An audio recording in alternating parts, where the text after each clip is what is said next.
There is a restlessness that lives in the hearts of men, a gnawing force, silent and unspeaking yet louder than any war drum. It is not born from courage or honor, but from a hunger, ancient, primal, and barely understood. A hunger for possession, for conquest, for skin, for validation, for the illusion of power. It disguises itself as desire, but at its core, it is spiritual starvation. And it is this hunger that has broken empires more than any invading army ever has. Not every man is ruled by it, but every man feels it. The question is not whether it exists within you, but whether you have bent your knee to it, whether you have become its servant, whether your masculinity has been reduced to the chase of fleeting highs and cheap dopamine dressed up as love.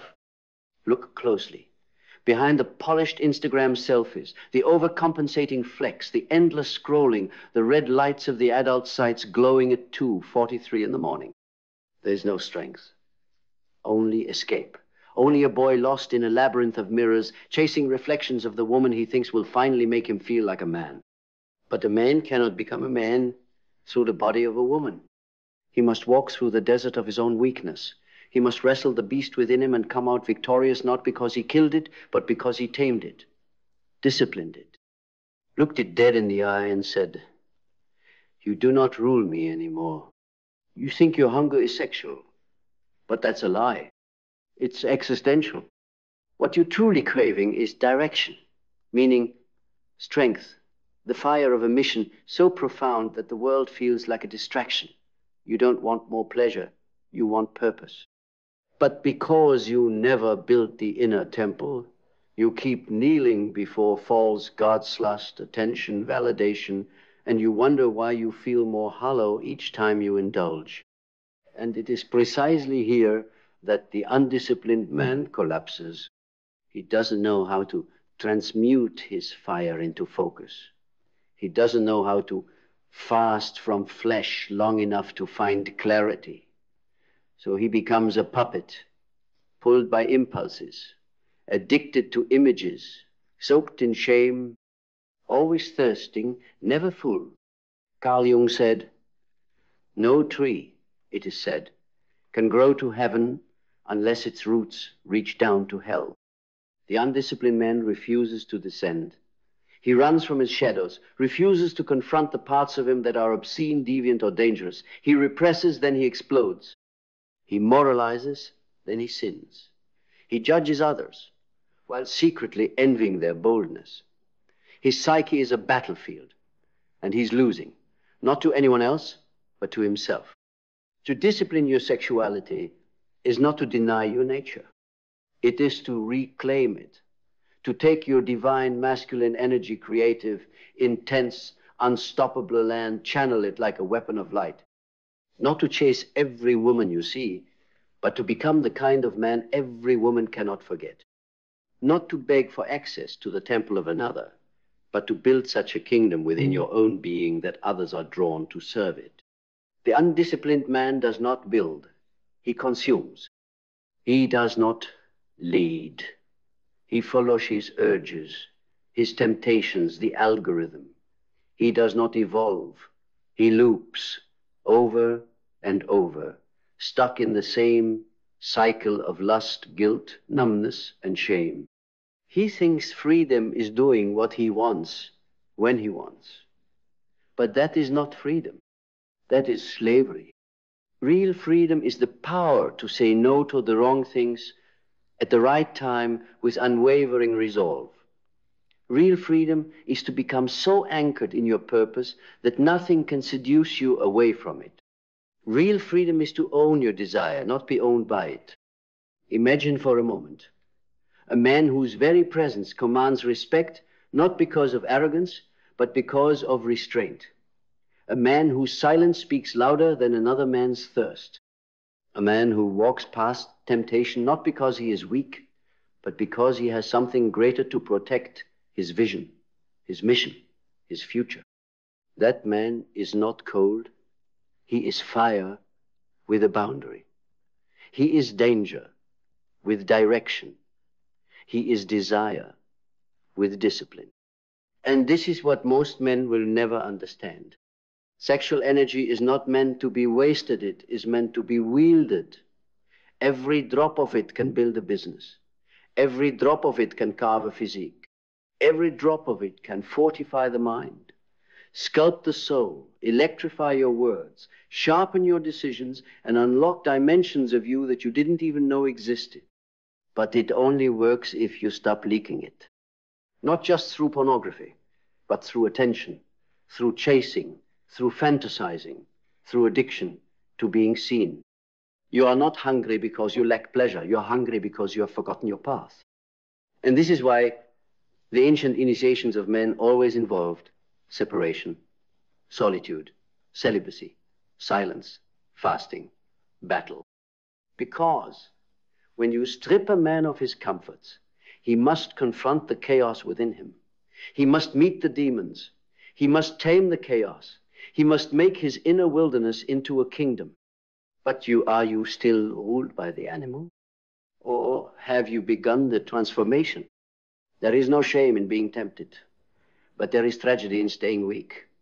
You were not built to beg for beauty. You were built to become so magnificent that beauty begs for you. Yet none of that happens until you learn to sit with your hunger without feeding it. Until you realize that craving is not a command, it's a mirror. And that every impulse you have is an invitation to be ruled or to rise. Let others drown in indulgence. Let others mistake pleasure for power. Let others remain drunk on the lie that more bodies equals more worth. You were made for more. You were made for more. Not to be a collector of moments that evaporate at dawn, but to be a sovereign of your own being. Not to chase the warmth of another body, but to light your own internal sun. You were not sent here to masturbate your destiny away in the name of convenience and modernity. You were not sent here to die soft, aroused, and meaningless. Because here is the truth most will never say aloud. An undisciplined man is easily controlled.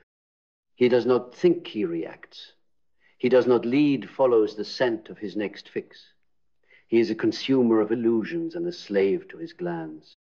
And he will be exploited by every system clever enough to bait his eyes before touching his soul. Governments don't fear him. Corporations profit from him. Pornographers target him. The modern world doesn't need him to be strong, it needs him to be silent, addicted, confused, dependent. A man trapped in lust is a man who will never question authority. He won't build revolution when he's busy refreshing a screen. He won't chase greatness when he's chasing bodies. He won't become dangerous when he's too ashamed to look in the mirror. That's why your discipline is rebellion. And it begins in the most private moment.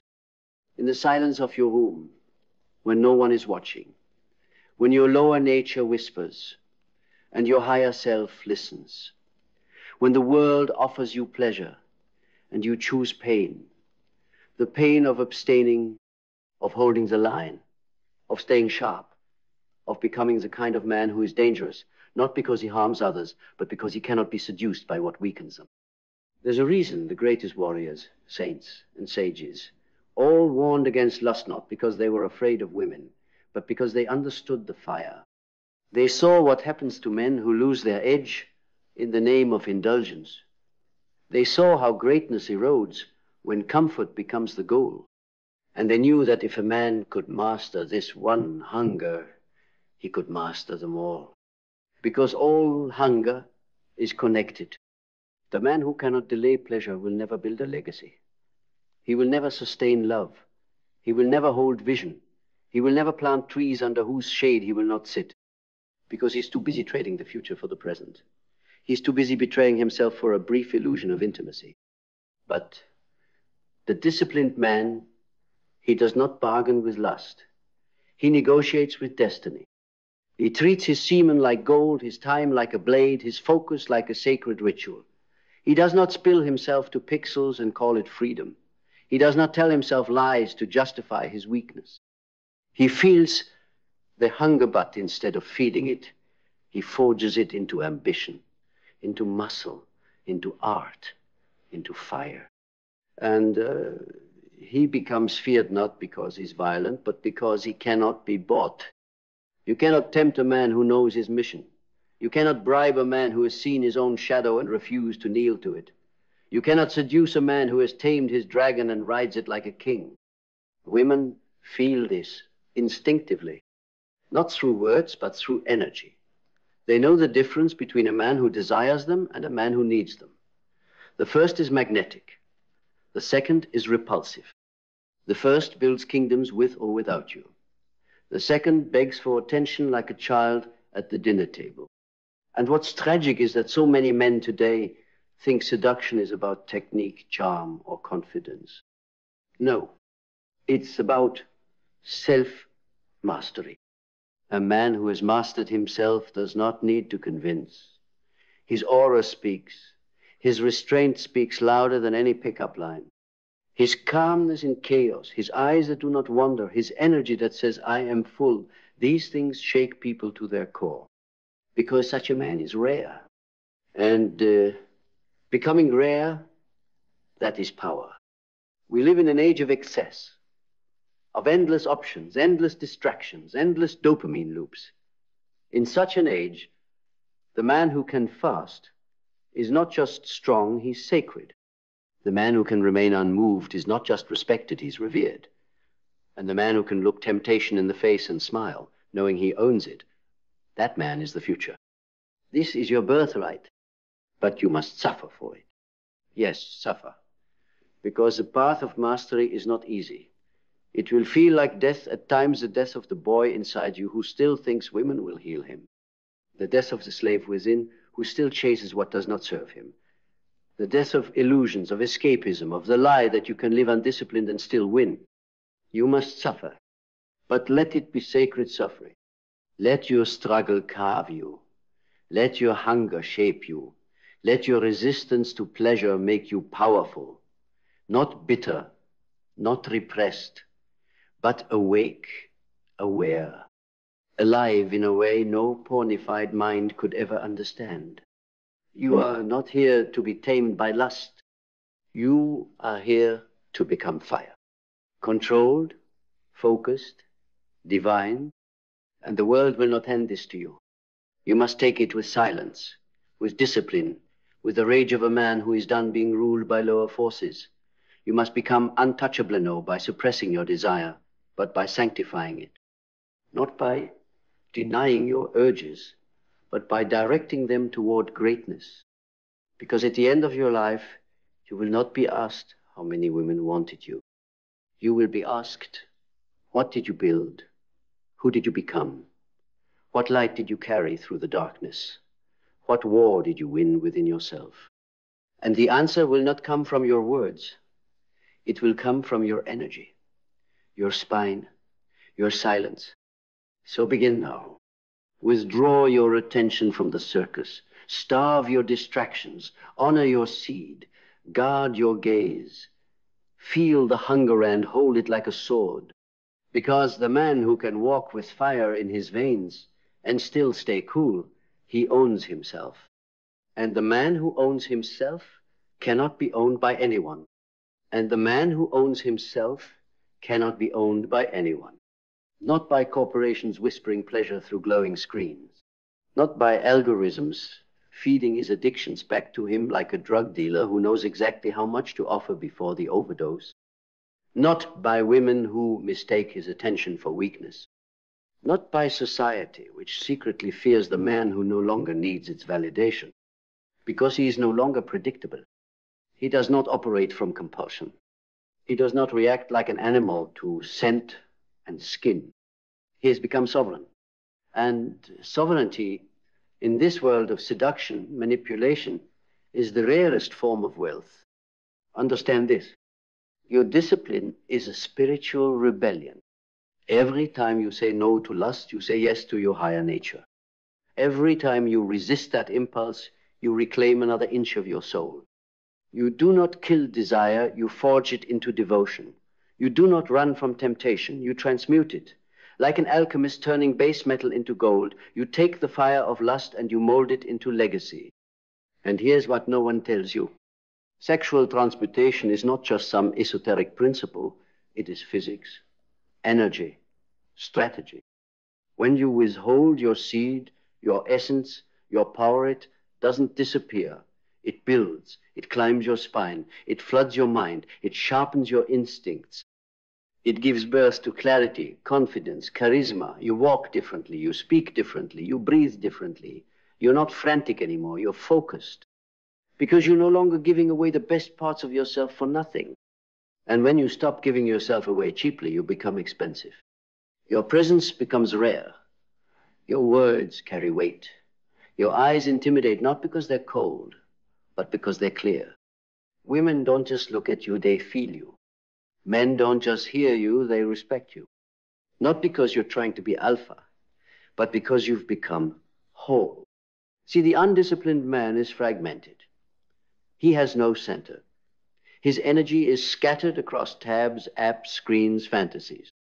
He's spread so thin that there's nothing left of him when he looks in the mirror.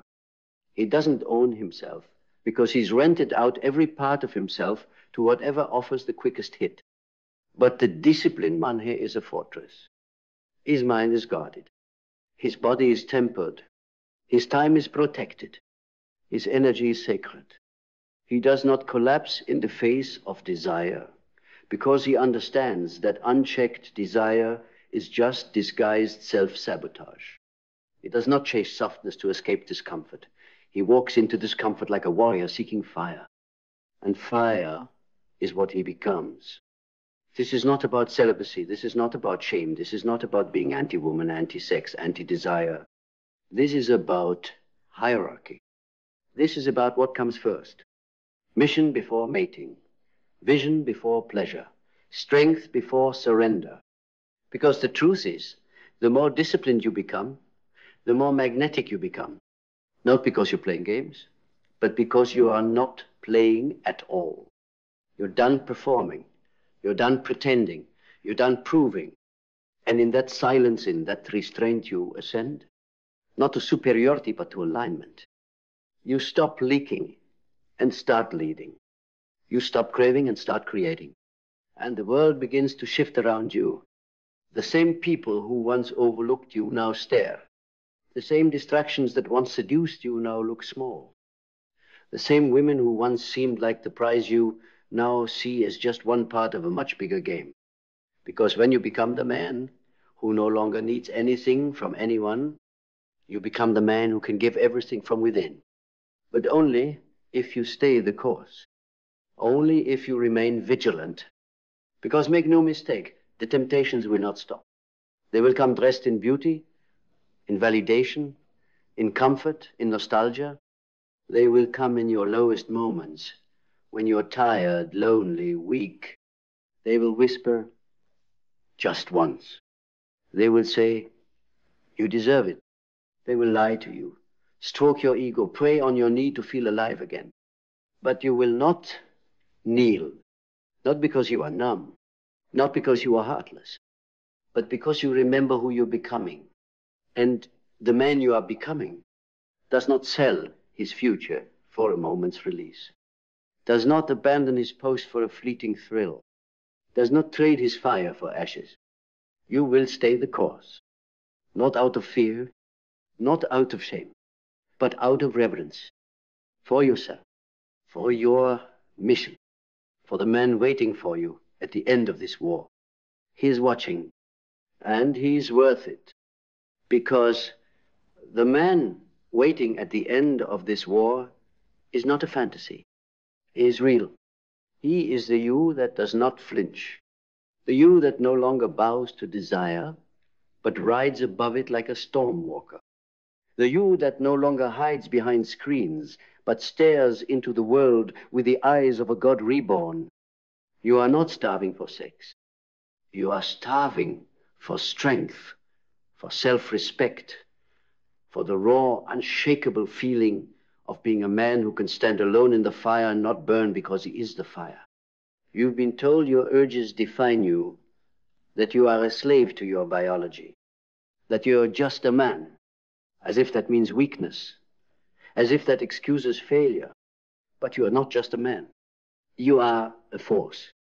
a soul, a builder of worlds, a destroyer of illusions. You are the architect of your destiny. And now, you stand at the edge of choice. Will you keep giving your power away to pixels, fantasies, and fleeting comfort? Or will you reclaim it not tomorrow, not when it's convenient, but now, in this moment, with the full weight of your will? Because this is what true initiation looks like. It's not fire from heaven. It's not ancient rituals. It's not waiting for some external sign. It's you, alone in your room, choosing discipline over desire, choosing presence over escape, choosing to become the man you needed when you were most lost. This is the war of our time, not against enemies out there, but the enemy within. The soft voice that says, just this once. The hidden craving that steals your edge.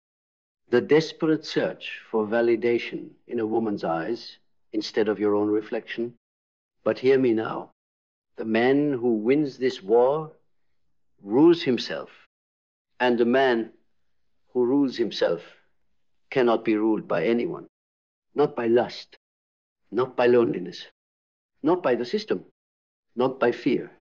He becomes ungovernable, through rebellion, but through mastery. And it begins now. Not when you're ready, not when it's easy. Now, close the tabs, silence the noise. Remember your breath. Stand up, clench your fists, not in rage, but in power. Feel your hunger and do not run from it. Own it, transmute it. Let it rise like thunder in your chest. Let it become the music you march to. Because you are not broken. You are becoming. And when the world finally sees you again, they won't recognize you. Because you will not be that soft, distracted, hollow man anymore. You will be forged, focused, feared, and free.